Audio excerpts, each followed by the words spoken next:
सारी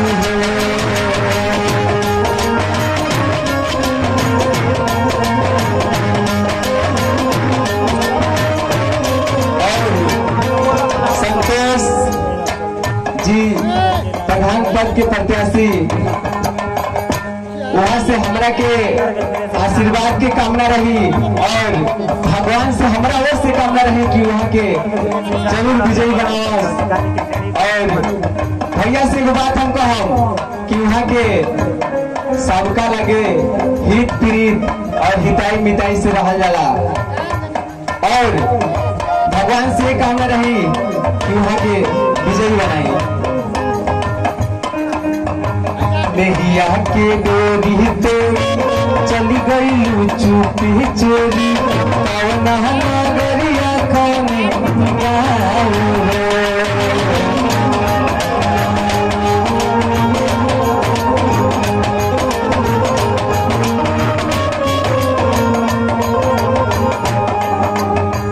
नैया के डोरी तोड़ी चली गई चुपी चोरी कौनी नगरिया कौने गाँव हो।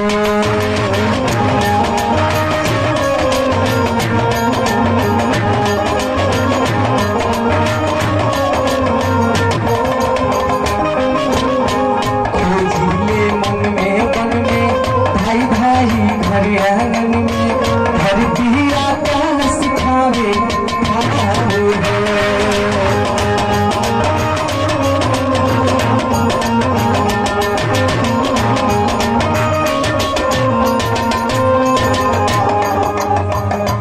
के डोरी तोड़ी चली गई चोरी चोरी कौन नगरिया कौने गाँव मन में वन में भाई भाई घर आंगन में धरती आकाश अपने ताला में गई लमहर सागरवा के भैया अरे अपने तलानी रे गई अरे लमहर सागर के अरे हमरा के छोड़िए ही पार हो भैया। और सुरेंद्र प्रधान पद के प्रत्याशी की तरफ से बहुत बहुत आशीर्वाद हमने के मिला और भगवान से कामना रही कि वहाँ के जरूर विजय हो।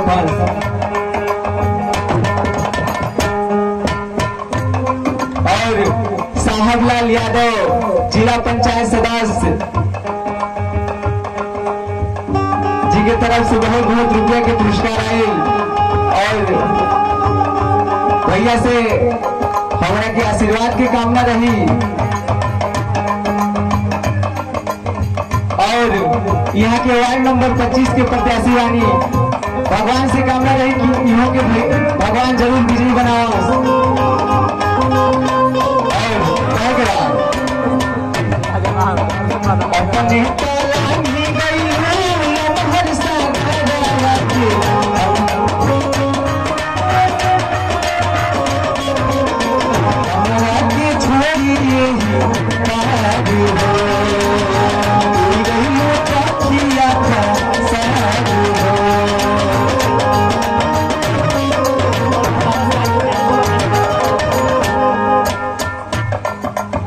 सुरेंद्र प्रधान पद के प्रत्याशी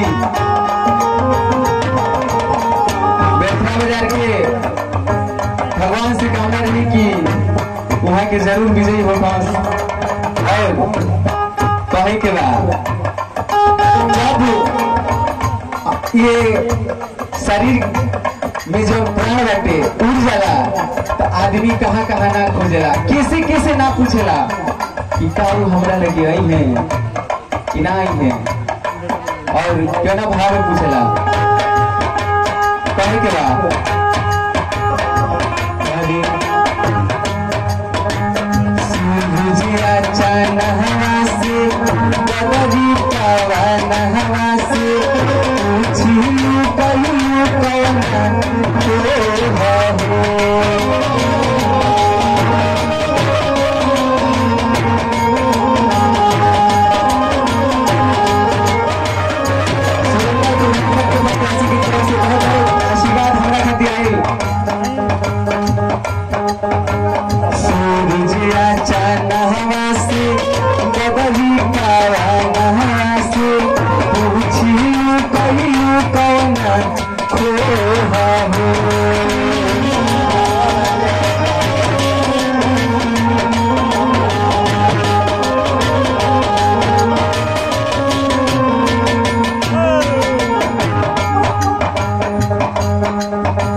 खोजनी कतहियन में केहू नहीं देता कौनो जो हो।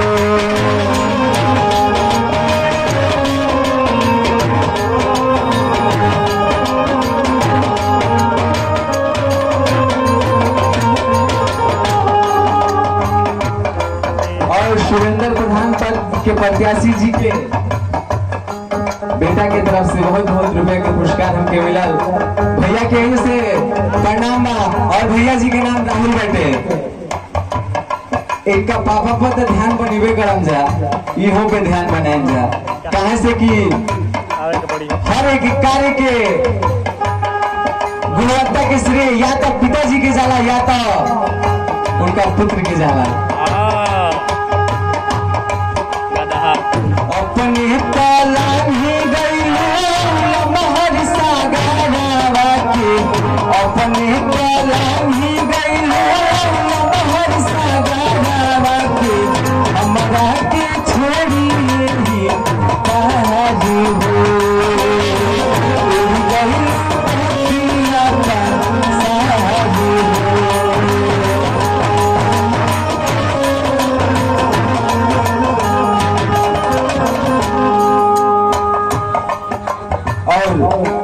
कहे के बाद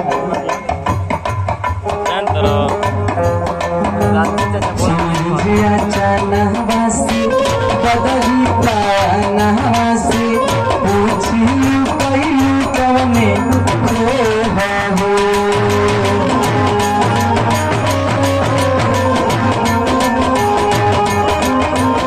और बीडीसी पद के प्रत्याशी यशवंत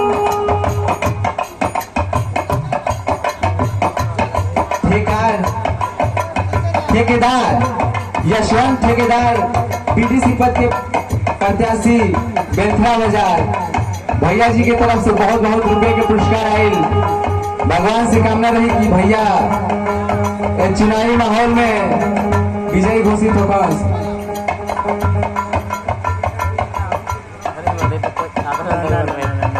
और सुरेंद्र प्रधान पद के प्रत्याशी राहुल भैया जी के तरफ से बहुत बहुत रुपया के पुरस्कार आई है।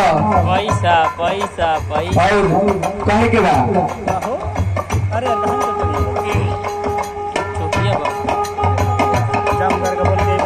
ना ना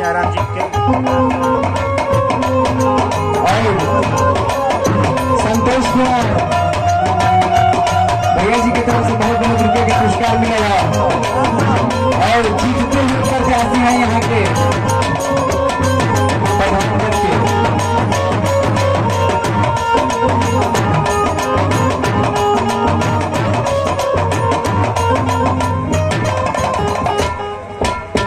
कवना बीर छिया चिरई बड़ा गवलू जाके के बोल रहे कवना बीर छिया चिरई बड़ा गवलू जाके सुन कही के आंगना